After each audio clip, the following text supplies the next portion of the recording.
Bendiciones, hermanos, que el Señor les bendiga grandemente. Seguimos en esta clase hermenéutica, cómo interpretar la palabra de Dios. Ah, semana 7, clase 7. El horario está un poquito quizás fuera de orden, pero espero que en sus clases siga aprendiendo, siga avanzando en sus tareas, en sus trabajos, en las discusiones que se tienen en las reuniones, que eso es bien importante, ¿no? Y estos videos simplemente son suplementos a lo que usted está aprendiendo, ideas generales acerca de la palabra de Dios, acerca de lo que de esa riqueza, ¿no? Que la palabra de Dios tiene, tantas cosas que pudiéramos hablar de todo esto, ¿no?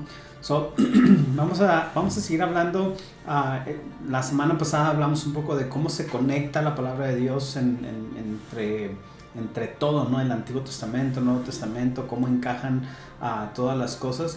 Y vamos a seguir hablando un poco de eso, ¿no? Vamos a hablar del flujo general de las Escrituras.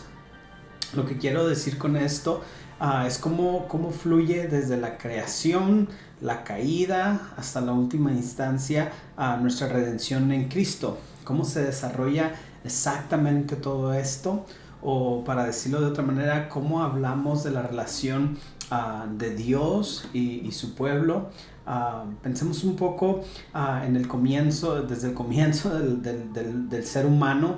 Dios creó a Adán y a Eva y les dio una orden, un mandamiento: puedes comer de cualquier árbol en el jardín excepto de uno.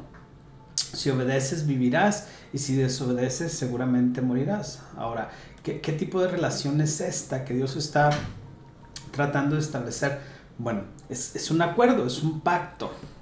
Diríamos que así es como Dios asegura la relación entre Él y su pueblo. No usamos mucho la palabra pacto en nuestros días, pero si alguna vez has estado en una boda, entonces has sido testigo de cómo se hace un pacto. Si compro un carro y tengo un préstamo, firmas un acuerdo, tienes una relación con el blanco y se establecen ciertos términos, ¿no? En nuestra conferencia de hermanos menonitas, cuando un pastor se le da la licencia para hacerse pastor, llena un documento donde hace un pacto pastoral en acuerdo entre el pastor y la conferencia. Estamos rodeados de pactos en todos lados.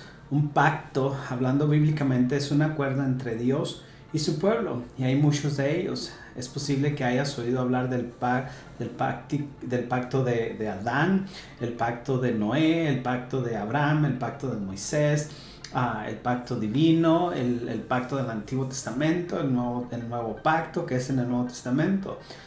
Solo piensa en cómo organizamos nuestra Biblia por un momento. Hay capítulos, versículos, pero aún más ampliamente hay libros, y esos libros están organizados en testamentos: el Antiguo Testamento y el Nuevo Testamento. Entonces, te sorprendería si te dijera que la palabra testamento proviene del latín testamentum, que significa pacto, y algunos de ustedes quizás ya lo sabían, ya lo conocían, ¿no? La teología del pacto es la forma bíblica de explicar y profundizar nuestra comprensión de al menos 5 cosas. Lo que me interesa ahora, y en primer lugar, el número 1 en la lista, es cómo leer la Biblia. Según algunos escritores, el Antiguo y el Nuevo Testamento deben verse como relatos consistentes y unificados del plan único de Dios para comunicarse con su pueblo. Y la manera en que Dios se comunica a su pueblo es a través de un pacto. ¿Con qué nos ayuda esta teología del pacto? La comunión con Dios nos ayuda a comprender la persona y la obra de Jesús. Nos ayuda a comprender cómo podemos estar seguros de nuestra salvación. También nos ayuda a comprender las ordenanzas de la iglesia. En eso último, solo piensen que Jesús dijo cuando instituyó la cena del Señor. Dice que el pan representa el cuerpo que fue partido, y el vino representa la sangre del nuevo pacto. Otra vez esa palabra pacto. Pudiera ser que es difícil de entender a la mesa del Señor sin tener alguna comprensión de la teología del pacto. Esta teología del pacto nos ayuda a darnos cuenta, dependiendo dónde estemos en la Biblia, en qué pacto se está viviendo, si en el antiguo pacto o Antiguo Testamento, o en el nuevo pacto, que es el Nuevo Testamento, ¿no? Volvamos un poco al pacto de Dios con Adán por un momento. En teología esto a menudo se conoce como un pacto de obras. Ahora permítame explicar esto. Hay algunos que no creen en un pacto de obras, creerían en un pacto que Dios hizo con Adán, pero se detendrían aquí. Y la razón que la Biblia no habla de pactos de obras o no usa este lenguaje no quiere decir que no esté ahí presente. Ahora bien, el hecho de que la Biblia no use ese lenguaje no significa que un pacto de obras no sea bíblico. Simplemente señalaríamos la doctrina de la Trinidad como un ejemplo. La Biblia tampoco usa esa palabra, pero hay suficiente evidencia a lo largo de todos los pasajes de la Biblia para ello. El hecho que así es como explicamos a Dios es crucial, es importante. Uno que no es trinitario no es cristiano, y el cristiano es trinitario. Ser trinitario es lo que significa ser cristiano. Por eso no es una palabra que esté en la Biblia, pero claramente es lo que la Biblia nos enseña acerca de la Trinidad. Entonces, cuando hablamos de este pacto de obras, ¿qué queremos decir con esto? El punto o es el acuerdo del que hablamos entre Adán y Dios, y puede resumirse con la frase: haz esto y vive. Para decirlo negativamente, no comas del árbol del conocimiento del bien y el mal y vivirás. Te ganarás el árbol de la vida para ti y toda tu posteridad. Pero decirlo positivamente: si obedeces el mandamiento de Dios, ganarás la vida para ti y para todos los que están alrededor de ti. Pero si desobedeces, la muerte te sobrevendrá a ti y a toda la raza humana. En otras palabras, Adán era el representante de toda la humanidad. Nacemos con una naturaleza pecaminosa, somos, como dijo David, pecadores desde el punto de la concepción, porque la maldición del pecado pasó a la raza humana a través de nuestro padre Adán. En otras palabras, somos pecadores por naturaleza y por elección. Uno podría escuchar esto y preguntarse, bueno, si soy un pecador debido al pecado de Adán, y si esa es mi naturaleza, ¿cómo puedo ser responsable de esto? El hecho de que eres pecador por naturaleza en Adán y eres pecador por elección. Todos elegimos pecar y somos responsables de nuestras elecciones. Ahora, cuando hablamos de un pacto de obras, es un poco más amplio que el acuerdo de Dios con Adán. El apóstol Pablo dice de esta manera en Gálatas capítulo 4 versículos del 3 a 5. Así que también cuando éramos niños éramos esclavos bajo los principios básicos del mundo. Pero cuando llegó la plenitud del tiempo, Dios envió a su Hijo, nacido de mujer, abrazado bajo la ley, para redimir a los que están bajo la ley, a fin de que recibamos nuestra adopción de hijos. Este es uno de los pasajes que podemos encontrar que nos ayuda a entender un poco esto. No vamos a hablar mucho acerca de lo que Pablo habla de la mamá de Jesús como una mujer, pero vamos a mirar lo que dice en relación esto con Génesis 3:15. Mientras se lanza la maldición a la serpiente, se le dice que la mujer dará a luz un hijo y éste aplastará la cabeza. En el pasaje de Gálatas es importante que Pablo nos diga que Jesús nace de una mujer porque nos llama la atención sobre la gran expectativa que había desde Génesis 3:2. Miramos cómo el libro de Génesis nos apunta ahora al libro de Gálatas, y Pablo usa esa misma referencia para enseñarnos este principio.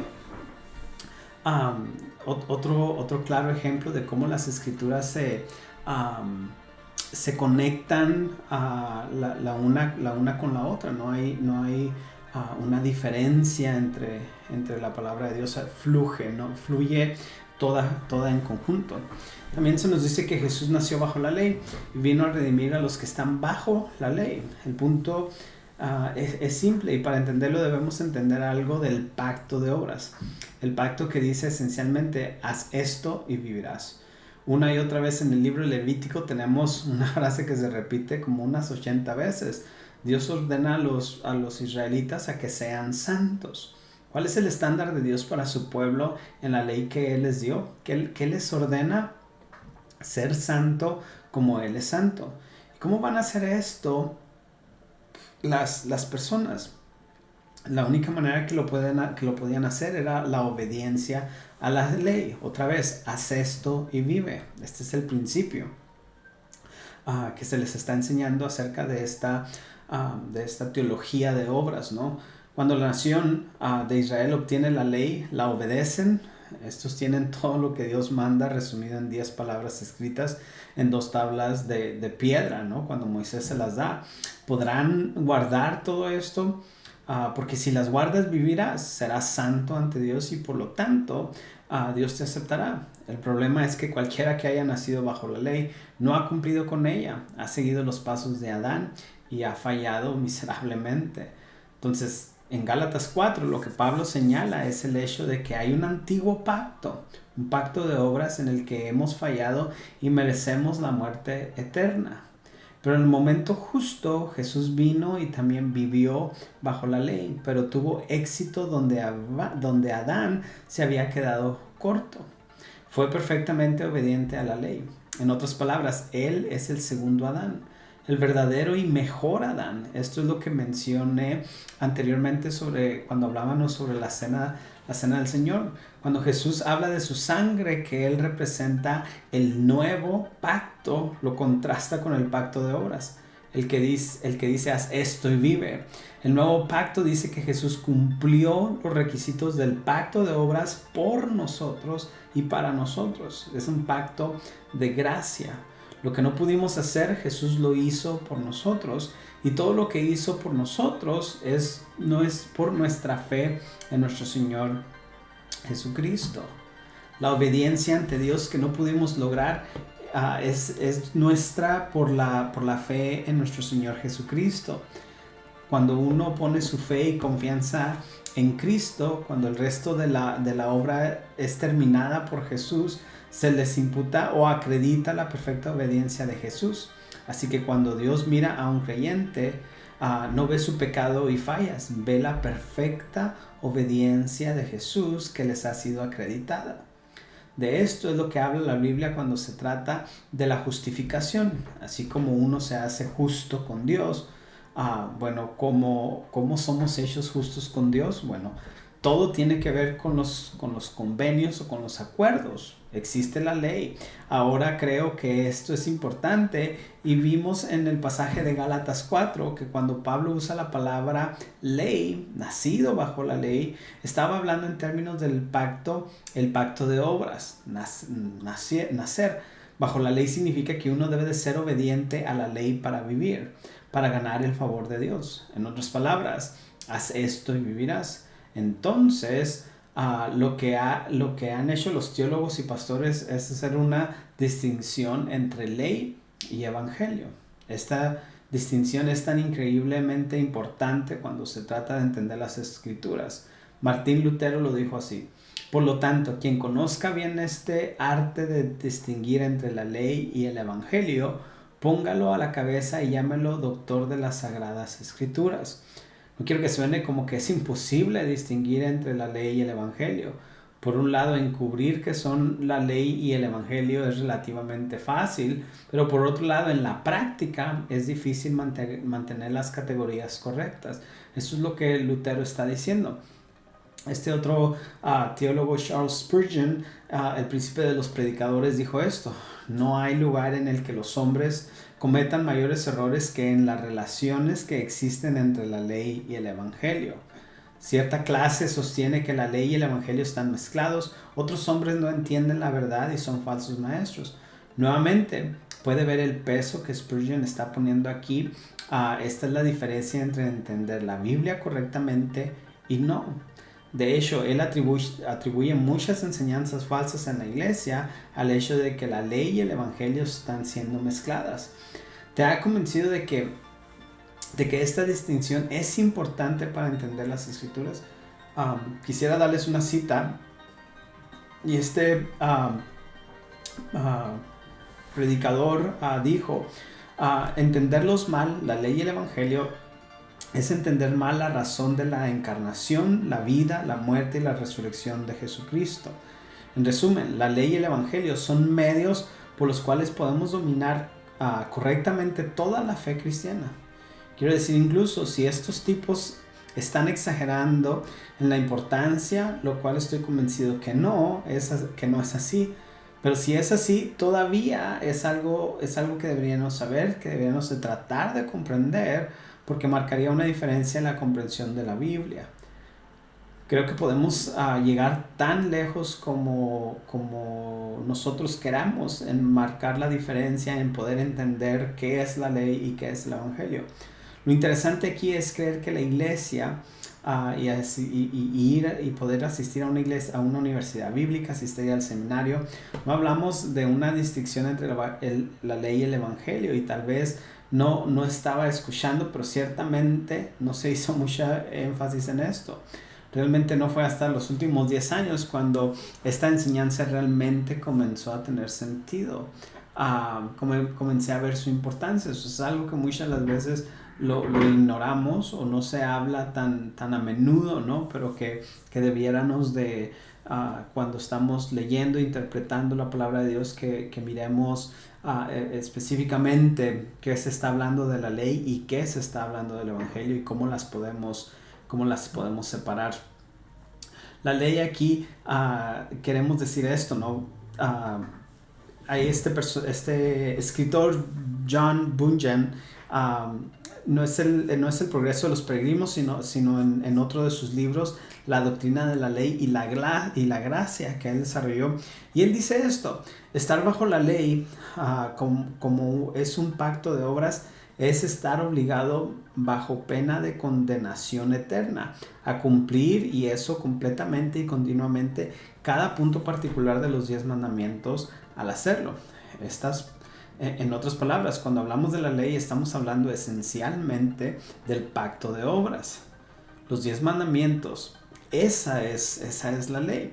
Ahora, hay que entender esto: no son solo varias leyes, sino que es la ley, el requisito que Dios le da a su pueblo. Si viven de acuerdo en esta ley, ganarán la vida. Si desobedecen, ganarán la condenación eterna. Es un contrato de obras. Haz esto y vive.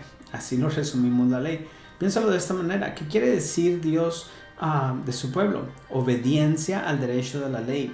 ¿Qué tipo de obediencia? Dios quiere obediencia personal, entera, exacta y perpetua a la ley. Cuando leemos sed santos porque yo soy santo en Levítico, que la santidad es personal. Debéis ser santos. No hay sutilezas y no hay cómo perdernos de esta enseñanza. Ahora, el camino del evangelio es una cosa hacia una cosa que nos apunta hacia nuestro Señor Jesucristo, porque Jesucristo fue obediente a los 10 mandamientos. Solamente Jesús fue capaz de cumplir la ley. Hay otro escritor, Casper Olavius, dice: la ley es lo que debemos y no debemos hacer, es decir, obedecerle perfectamente tanto interior como exteriormente. Él también promete la vida eterna con la condición de que guarde la ley perfectamente durante toda su vida. Por otro lado, amenaza con la condenación eterna si no guardo todas las disposiciones de la ley durante toda mi vida, sino que las violo en una o más de sus partes. Entonces, cuando miramos en Gálatas capítulo 4, nos dice que Jesús vino como uno bajo la ley para redimir a los que estaban bajo la ley. Esto ahora tiene sentido, como que ya le vamos entendiendo mejor. Todos estamos bajo la ley, en el sentido de que nuestra relación con Dios depende de nuestra obediencia personal, exacta, entera y para toda la vida. Edward Fisher, un puritano, dice que la ley dice que eres un pecador y ahí serás condenado. Es bastante sencillo.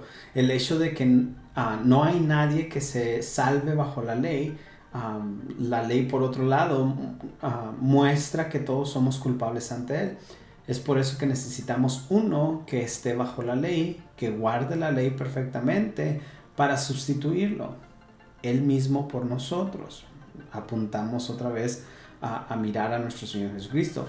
Este es el evangelio donde la ley dice hacer esto y vives. Donde la ley acusa y denuncia y manda, el evangelio dice que se hace a lo que la ley exige de nosotros. Donde la ley dice haz, el evangelio dice ya fue hecho. El evangelio redime, promete y fortalece. En algunos aspectos no creo que mucho de esto sea nuevo, como que ahí ha estado siempre en las enseñanzas que hemos tenido. O sea que no es que sea tan nuevo, es como se aplican estas verdades, lo que es un poco más difícil. No quiero que pensemos que estamos enseñando algo nuevo, en realidad no es un material nuevo, solamente que estamos tratando de que esto haga un poquito más de sentido a lo que usted ya sabe, pero que muchas de las veces no lo hemos entendido completamente. La separación entre el antiguo pacto, el pacto o la teología de obras. Tienes que hacer esto para vivir, y si desobedeces morirás. Nuestro Señor Jesucristo vino a cumplir la ley, y ahora nosotros somos declarados inocentes a través de nuestro Señor Jesucristo, porque Él es el que cubre nuestros pecados, nuestras faltas, ¿no? En el Antiguo Testamento, ciertamente cuando Jesús vuelve al Antiguo Testamento y señala cómo se trataba acerca de él y cómo le enseñó a Jesús la muerte y la resurrección del Antiguo Testamento, ese es el Evangelio. Lo contrario es cierto, el Nuevo Testamento contiene ley, las propias palabras de Jesús son ley.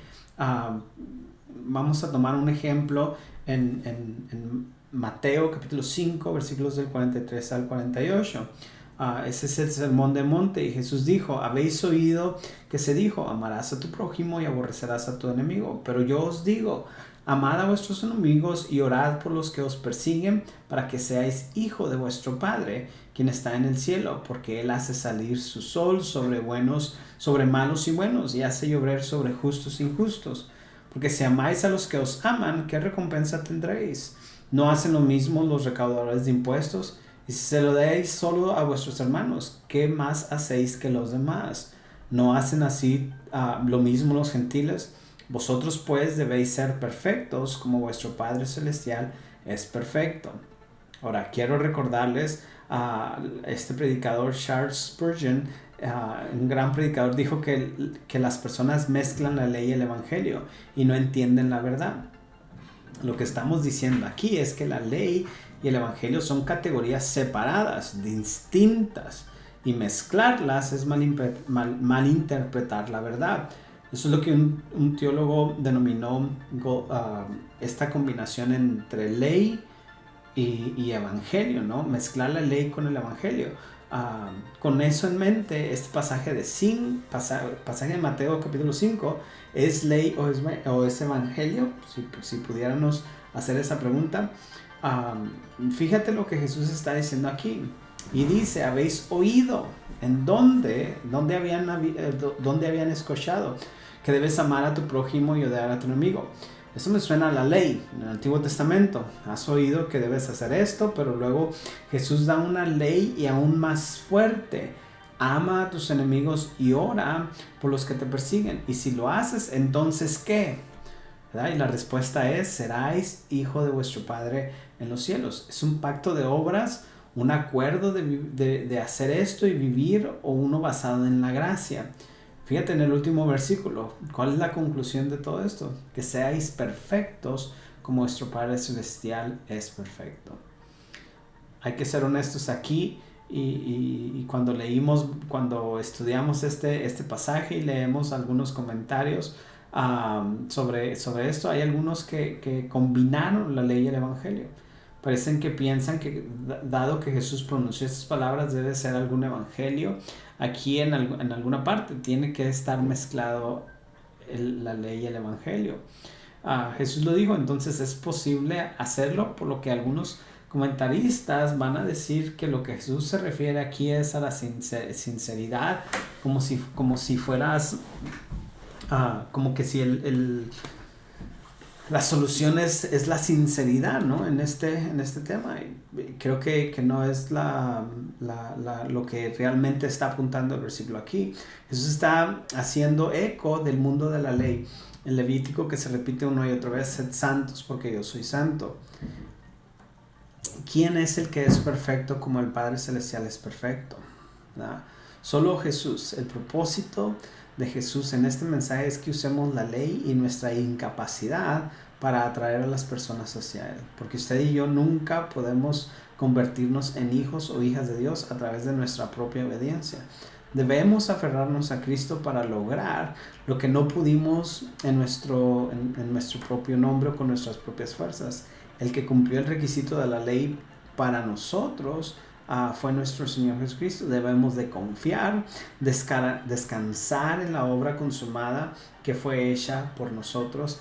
Ese es el Evangelio. Eso es lo que nuestro Señor Jesucristo vino a hacer por cada uno de nosotros. Ese es el mensaje que nuestro Señor Jesucristo nos da a cada uno de nosotros, ¿no? Esta teología de gracia, o el pacto de gracia que obtenemos únicamente a través de nuestro Señor Jesucristo. Amén. Con esto terminamos, hermanos, este pequeño resumen acerca de lo que es los pactos, los diferentes pactos que hay en la Biblia y cómo se conectan el uno con el otro, y cómo es importante que cada uno de nosotros lo podamos